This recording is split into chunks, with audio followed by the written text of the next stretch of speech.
Millions of African people were captured, sold, transported across oceans, and separated from their language, culture, families, and homeland. The Atlantic Ocean became a road of sorrow.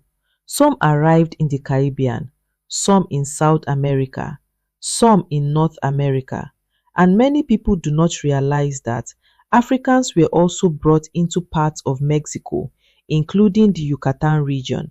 Now, let us pause there for a moment, because when I walk through the Yucatan, I do not only see pyramids, I do not only see tourism, I see layers of memory. The Maya civilization itself was one of the great civilizations of the ancient world. They studied astronomy with incredible precision. They built cities aligned with the stars. They believed deeply in cycles of life, nature, spirit, and cosmic balance.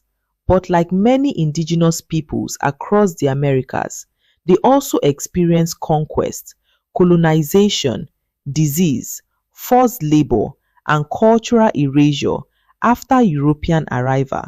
And this is where the histories begin to touch one another. African people and indigenous people across the Americas often share the experience of survival under systems they did not create. Different histories, but connected pain, connected endurance, connected resilience, and yet something beautiful happened. Even through oppression, cultures continue to live. African rhythm survived in music. African spirituality survived in prayer and ceremony.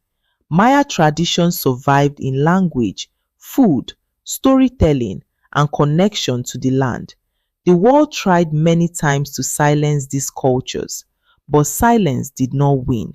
That is why I always tell people, history is not only about suffering. History is also about survival.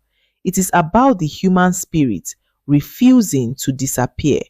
When I sing, when I stand beneath the moon in the Yucatan, when I hear drums or feel wind moving through the jungle trees, I think about ancestors who crossed oceans unwillingly and ancestors who watched empires rise and fall from these very lands.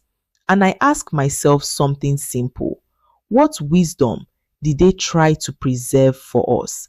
Maybe it was this: stay connected to the earth, stay connected to spirit, stay connected to one another, because people who remember who they are cannot truly be conquered.